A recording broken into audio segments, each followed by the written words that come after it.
Welcome to the DisabiliTEA, a podcast where we have candid discussions about all things related to disability. Short-term, long-term, financial claims, impact on other areas of life, causes in the workplace, and more. With your host, attorney Anjel Burgess. You can find this show at www.disabilityhelpline.com and on YouTube, Facebook, LinkedIn, Apple Podcasts, Spotify, Google Podcasts, Stitcher, and more. Now here's the host of the DisabiliTEA, Anjel Burgess. Hello, and welcome to another episode of the DisabiliTEA. We are so happy to have with us a special guest, attorney Christine Forsythe. Welcome, Christine. Hi, thank you for having me. Well, we are so excited to talk with you today and learn about areas of employment law, which I get questions all the time about this. So I'm so glad to have you here to answer them for us. But before we jump into the questions, I do want to give you an opportunity to introduce yourself to our audience and just tell us a little bit about your firm. Thank you so much.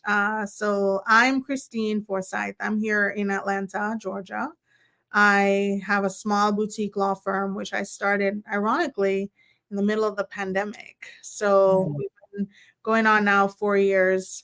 I've been licensed 15 years this year. I practice both in Georgia and Florida, and I specialize in employment law on the employee side, primarily handling anything ranging from discrimination, wrongful termination. I handle disability cases. I also do personal injury cases as well, but the bulk of my practice is employment law. Okay, wonderful. Well, as I previously stated, I get a lot of questions, and I have a lot of questions about employment law. And I guess the first thing that I want to ask you is when we hear the words employment law, who is it that governs employment law? Is it state law? Is it federal law? It's both. Okay. Yeah, it's both, depending on the specific area that you're claiming. If it's a discrimination case, it could be state and federal. But Okay. for the most part, federal governs. The state laws usually either mirror the federal laws or, they've added on. So they've made it more rules, more requirements, more, restrictions. But it starts usually at the federal level. All right. And a lot of us, when we hear, the words employment law, we think about like the ADA. So if you could talk about that a little bit, what it means, how it applies. Absolutely. So employment law is broad and it governs anything that has to do with employment in the workplace. It could be pre-employment. It could be after you've been hired and you're still going through that preliminary background checks. It also includes while you're actively an employee on the job. And there's so many rules that fall under, those different categories and groupings. There are also some overlaps too. But as it relates to the ADA, we've gone through a lot of changes in this country, quite frankly. Most people are familiar with the ADA, it's the Americans with Disabilities Act. 1990 was when that was first created. But there have been a lot of changes since then, a lot having to do with different interpretations of the law by the different courts, how the laws have been applied. And so the legislator has made it better for employees with disabilities. So many people may not know, but there was an amendment swooping that happened in 2008. And so that's the Americans with Disabilities Amendments Act of 2008, which actually made it easier for employees with disabilities to bring forth claims and actually be able to meet the burdens that that entails. What did it do? I think probably the most important thing that it did is that it broadened the category of what is a disability. So under the original act, it was a lot more restrictive. Individuals found it difficult to meet the parameters that the legislator outlined for who has a disability. But now under the current law, I can tell you exactly the definitions of that. And I think it's very important that everyone knows, because just because you have an impairment doesn't mean you have a disability under the American with Disabilities Act. So let's start there. I will also, before I go into the definitions, say if anyone has questions, the EEOC website is a great resource, eeoc.gov.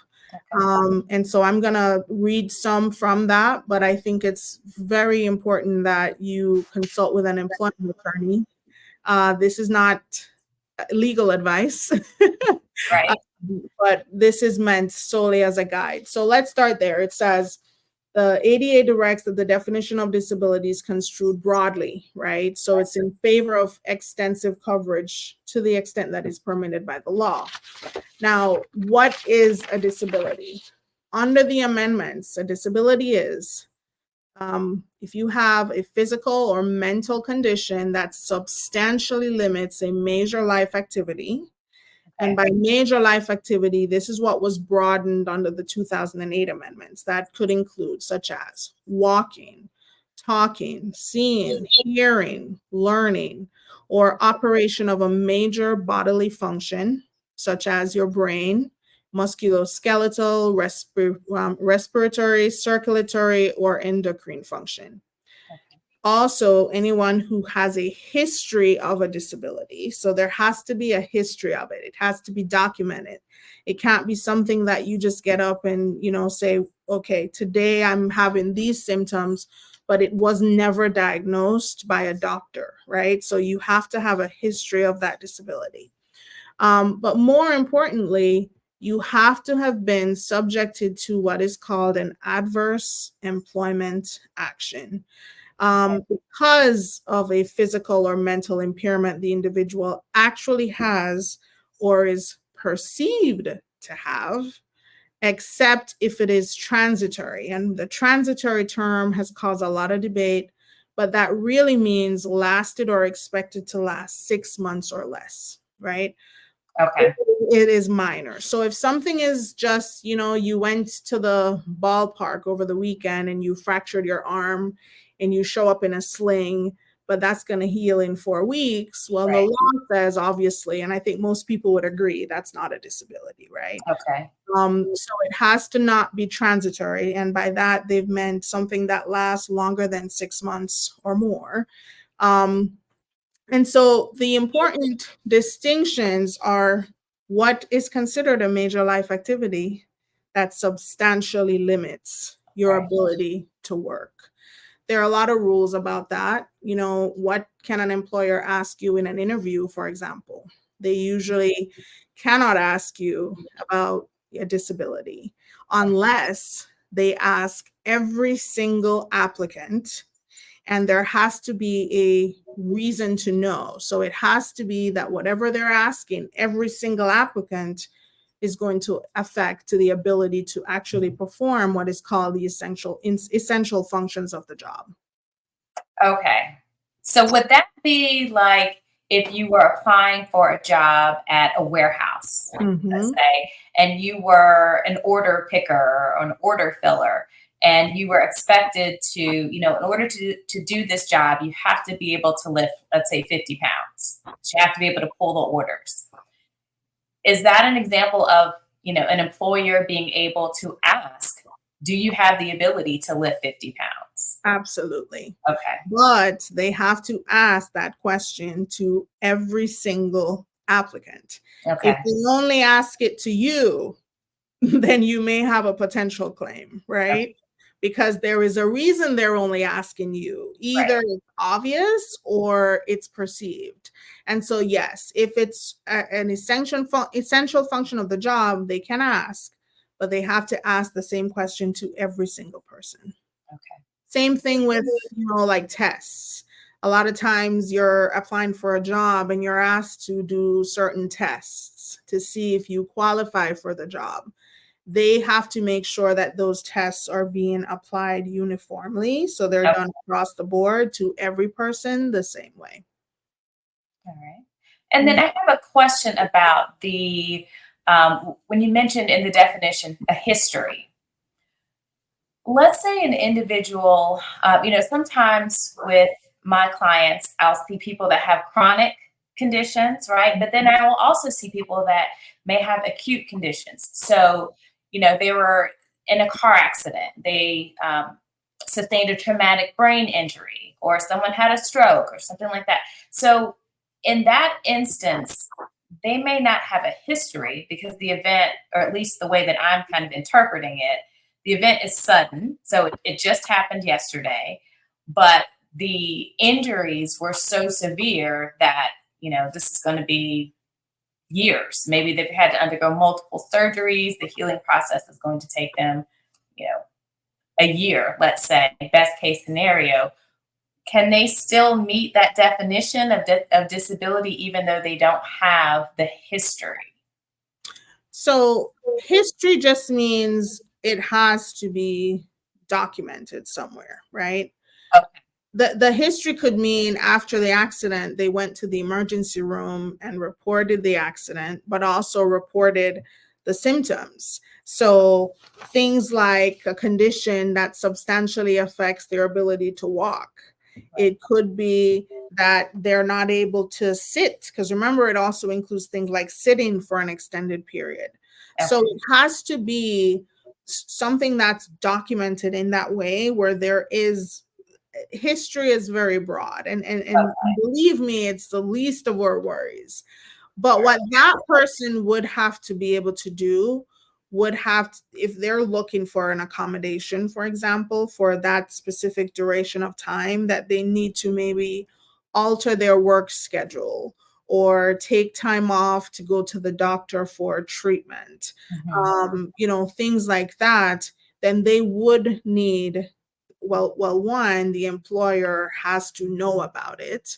So, there are certain rules that say you can't expect an employer to accommodate if they don't know that there is a need for the accommodation.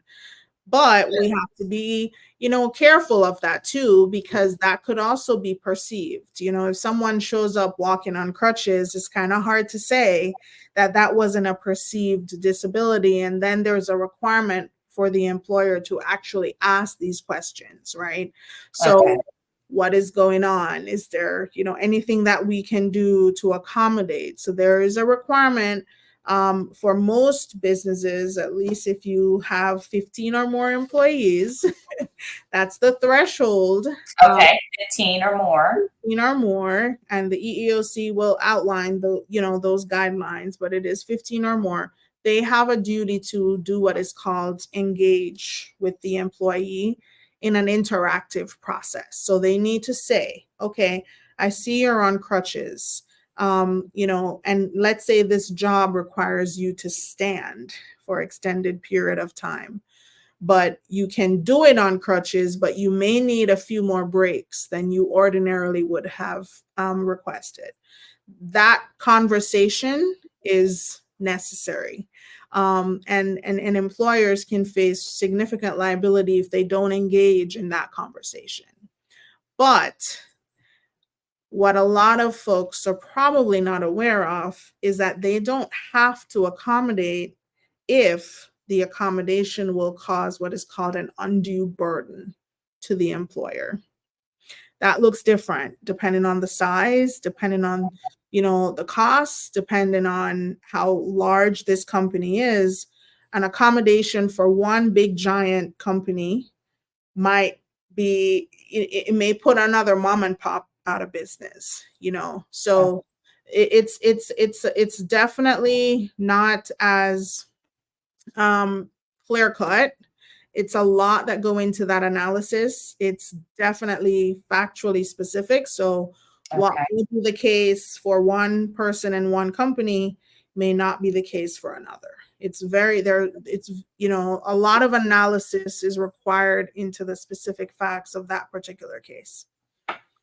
So you've brought us to a place where a disability has been established, right? Like somebody meets the definition. And you're telling us about these reasonable accommodations. How exactly if we take a step back and, let's say, for my example, right, the person was injured in an automobile accident, and the injuries are expected, that they are going to last. It's not going to be a quick fix. And they work in a warehouse. And let's say they're on crutches, and now they're not able to lift 50 pounds. They're having difficulty just ambulating, even with the crutches. So at this point in time, they're a warehouse worker. They've got what seems like an established disability.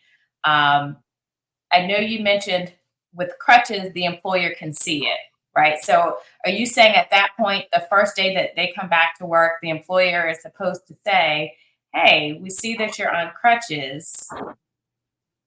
Do you need some assistance, or how does that work?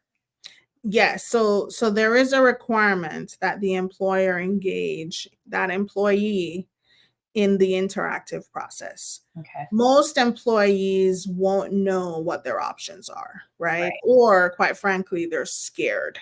And Okay. so it's really up to the employer to say, particularly if it's perceived, right? Because if they don't know that you're having issues, if they don't know that sitting for 10 hours a day without breaks is going to affect your ability to perform the essential functions of the job, then they can't be expected to ask. But if it is perceived, then they do have an obligation to engage you in that conversation if it's affecting your ability to do the job.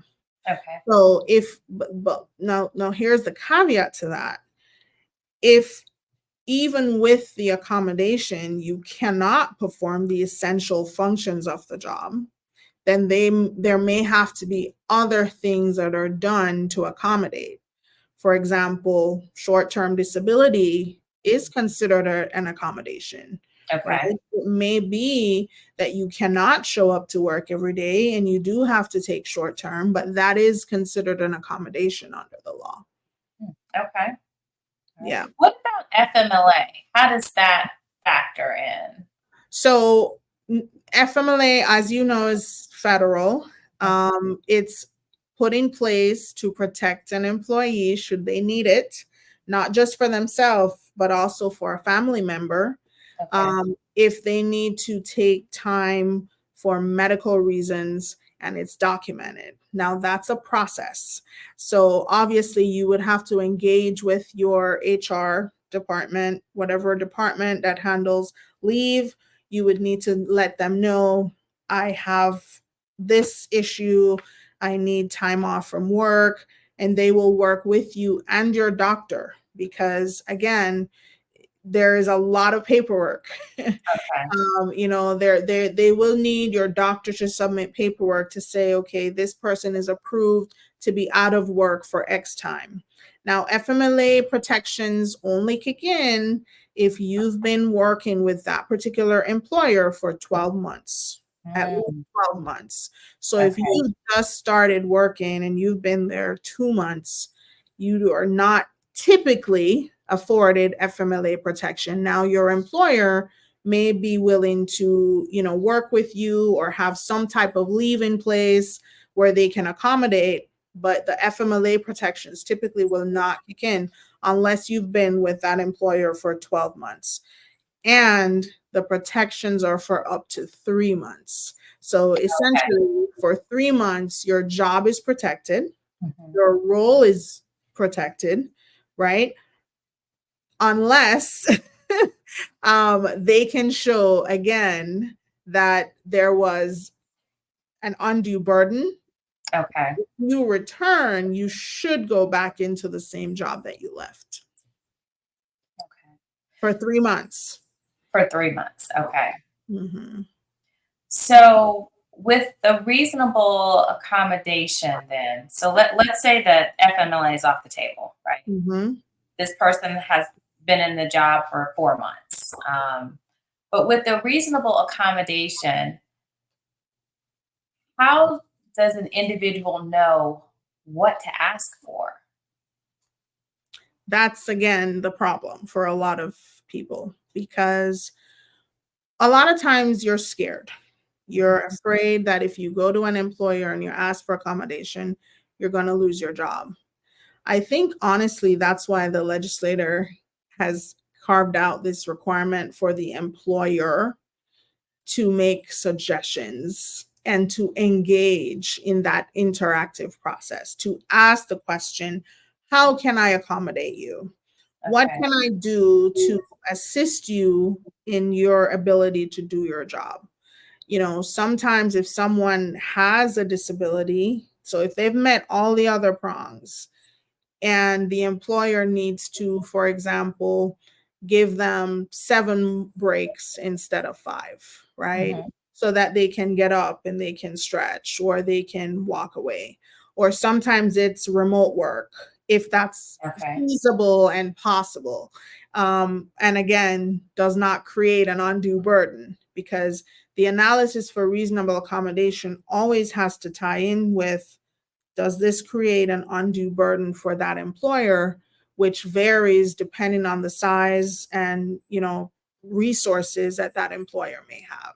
So they won't know necessarily what to ask for, but their doctors can make suggestions. A lot of times, you know, when the doctors are writing you out of work, they're telling you these are the specific things that you may need to have an accommodation for. For Okay. example, you shouldn't sit at your desk for 7 hours a day if that's what the job entails. No lifting over X number of pounds. You know, so you kind of have to get a lot of direction from your doctor, Okay. because your company is going to need that documentation from your doctor to be able to provide or work with you and your doctor to get the accommodations that are needed. And sometimes, you know, I've seen it where it's a back and forth discussion. You know, sometimes Okay.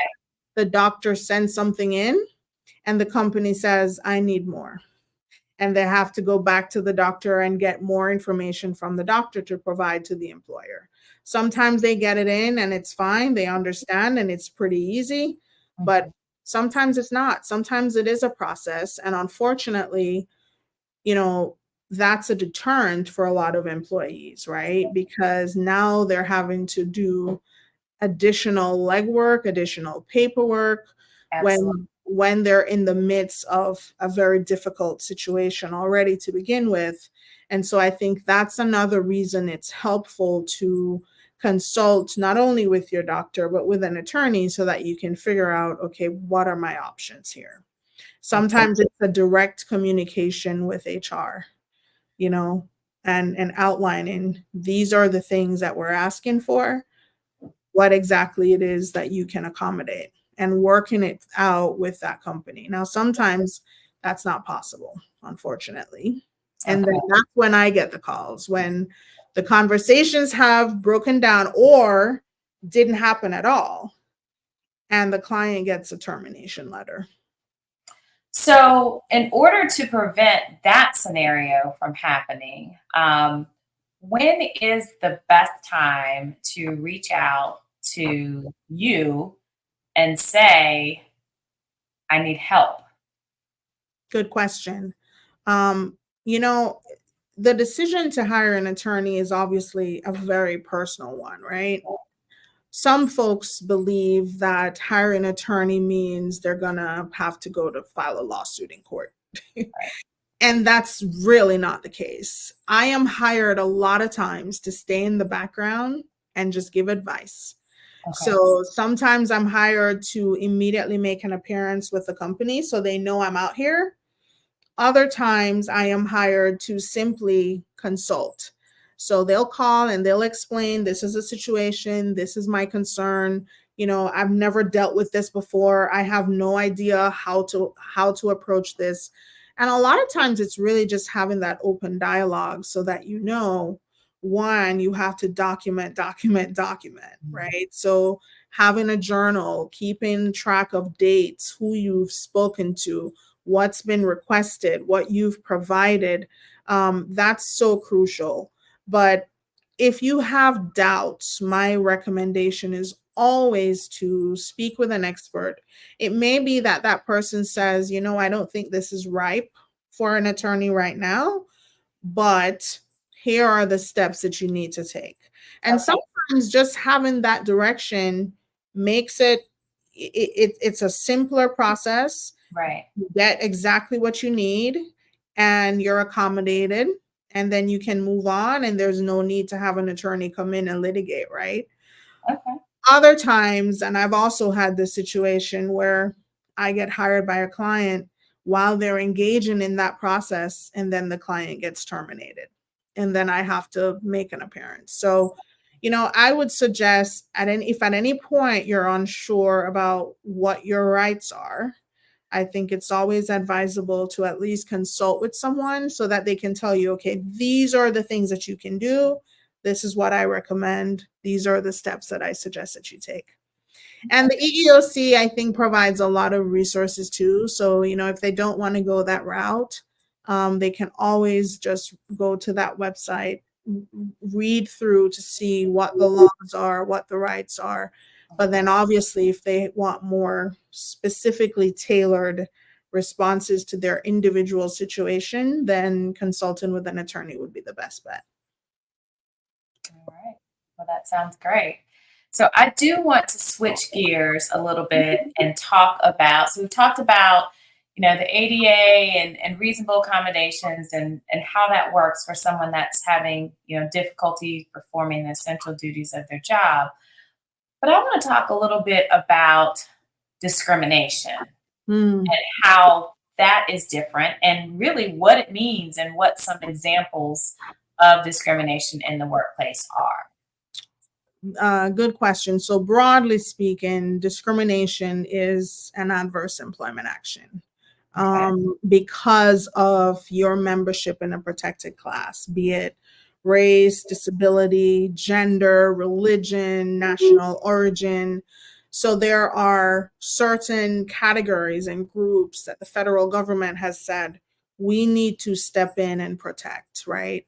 Okay. They're not meant to come in and micromanage every single manager out there. Like, they understand that there is discretion and they have the ability to manage accordingly.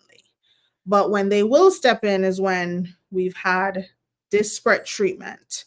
So you have to be able to show that because of your membership in that class, you were treated differently from your comparators. Your comparators doesn't necessarily have to be someone outside of your protected class.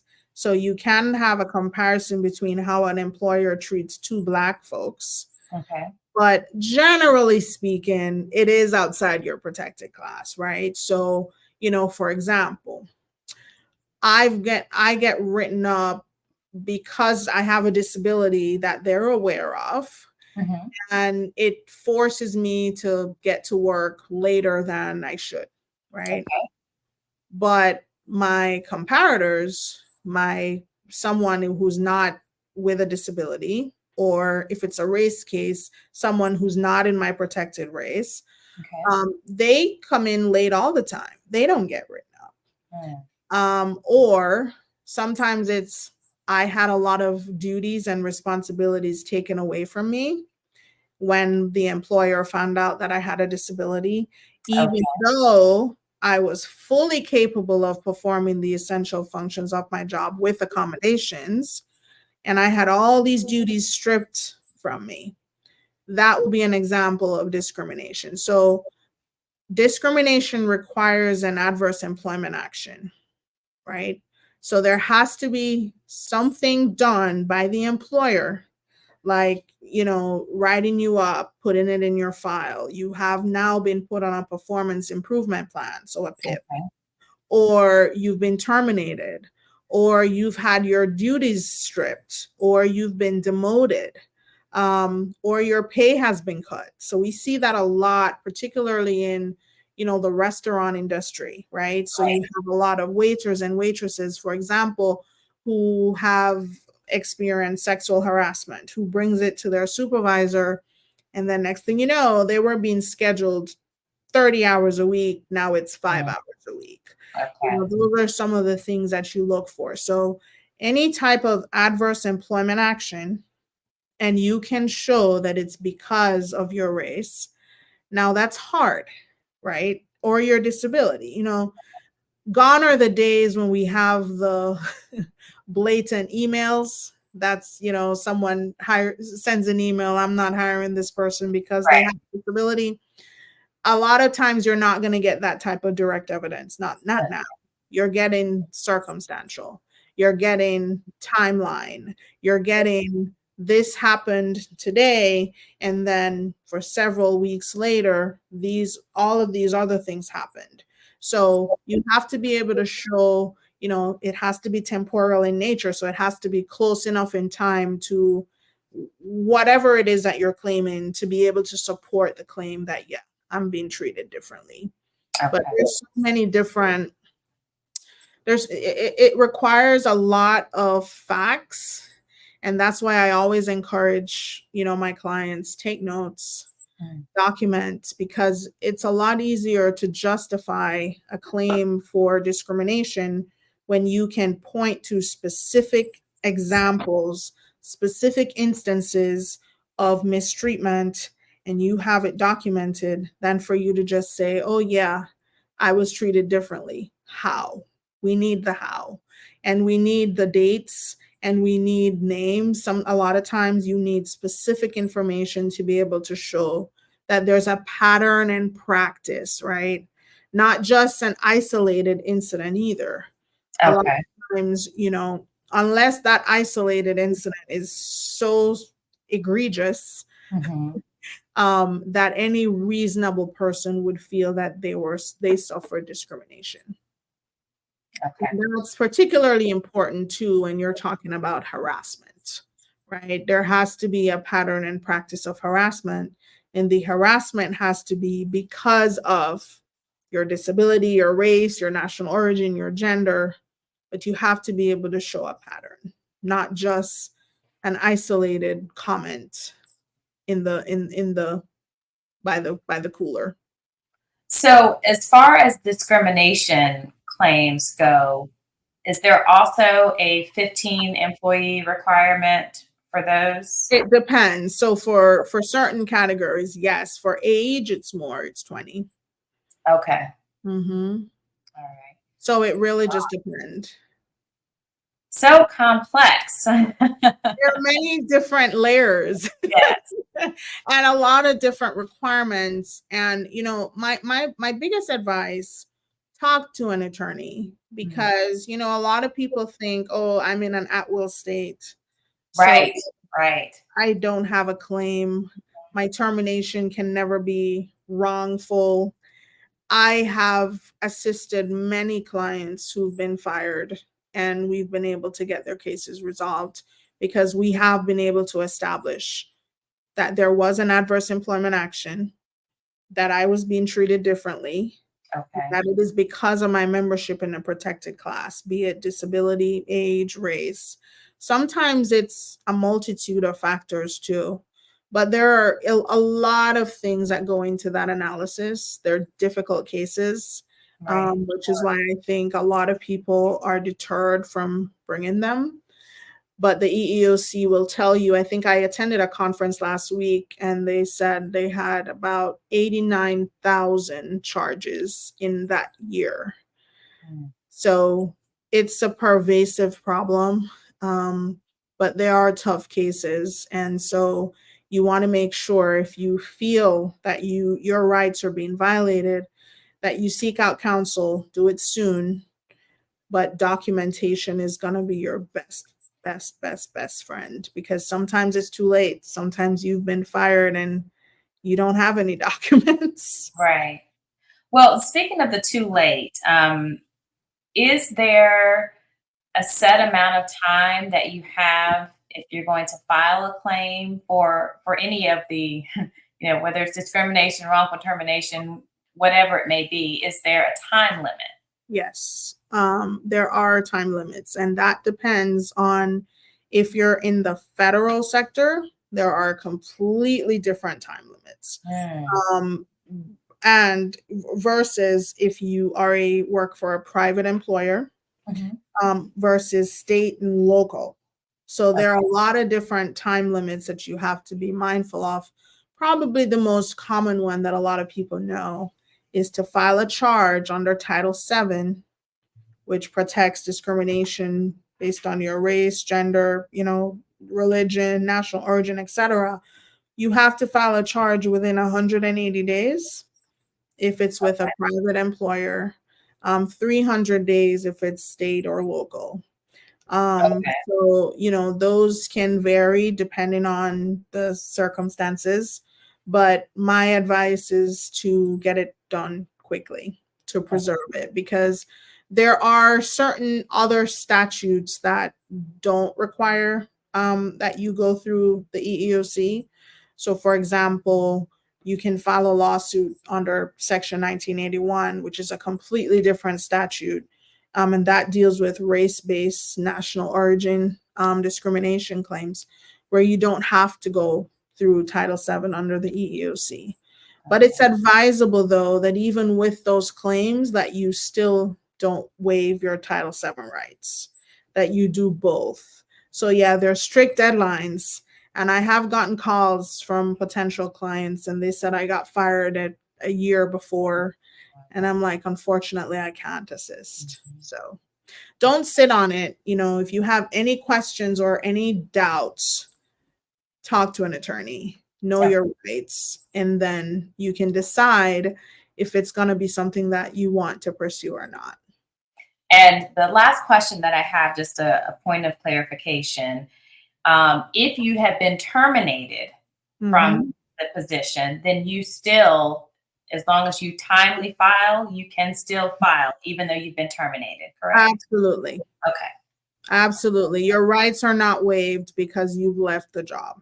Now, there are even times if you've resigned the job, depending on the circumstances, you may have a potential case. It's not advisable in a lot of instances, but depending on the circumstances, there have been constructive discharge cases for folks who have resigned a job because they feel like, the situation was so unbearable, right, that it was best for my health and my well-being that I leave. But those cases are also handled differently than if you've been terminated. Okay. Yeah. But your rights are still intact even after you've been terminated from a job and started another job. Okay. Wow, that's great to know. So much good information. Oh my goodness. I wish we had more time to talk more. You might need to do a part 2 to this. You have shared so much information. I know that this is an extremely complex area of law. One of the things that I also know from my experience, where I've had clients contact me with these issues, is that you are also a plaintiff's employment law attorney, and there's a distinction there. There is. So if you can just briefly touch on what that distinction is, because I think most people think, hey, any employment law attorney can help me with this issue. Very true. So in my previous career, I worked on the other side. So I was a defense attorney. Okay. So there are employee side employment attorneys, and then there's management side.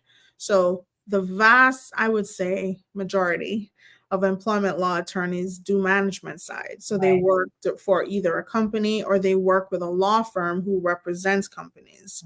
There are others of us out here who we represent employees against companies. And that is a very important distinction, because I've had folks call me and said, I called 10 different places, but they can't help me. And that's probably why. But they'll refer you. NELA, National Employment Lawyers Association, is also a good resource, depending on where you are, to be able to find attorneys who handle employee side. Okay. All right. And Christine, I know that you told us that you're licensed in Georgia, you're licensed in Florida, but you also talked about federal law. So are you able to help clients outside of Georgia or Florida with employment law cases? Yes, and I often do. I associate, if necessary, with local counsel. Okay. If we have to file a lawsuit, that's usually when we have to associate. So right now, I have cases that are actually pending in courts outside of Georgia. But yes, if they have any questions, feel free to reach out to us. I am always happy to at least do a consult, and I have quite often, depending on the state. Like California cases, I do not touch. I always refer those out.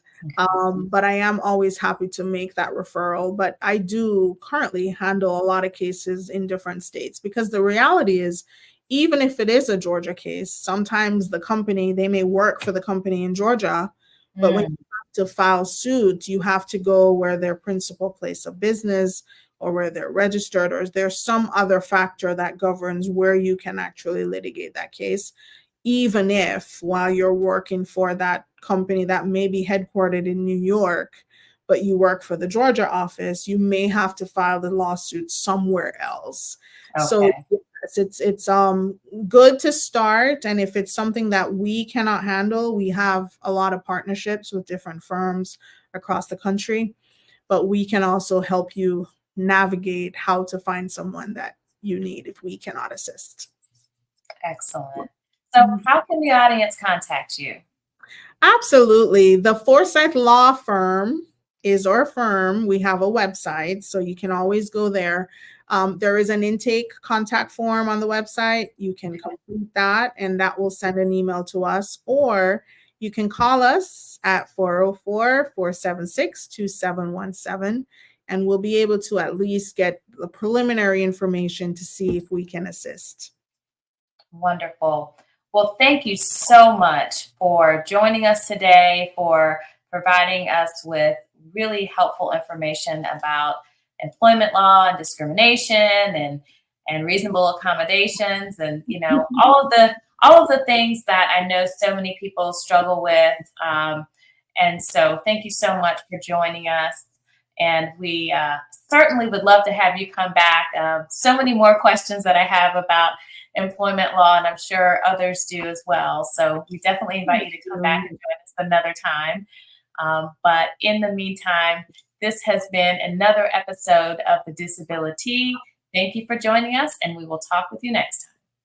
Thank you. You've been listening to the DisabiliTEA with Anjel Burgess. Thank you for your positive reviews, comments, and sharing the show with others. You can catch prior episodes at www.disabilityhelpline.com and on YouTube, Facebook, LinkedIn, Apple Podcasts, Spotify, Google Podcasts, Stitcher, and more.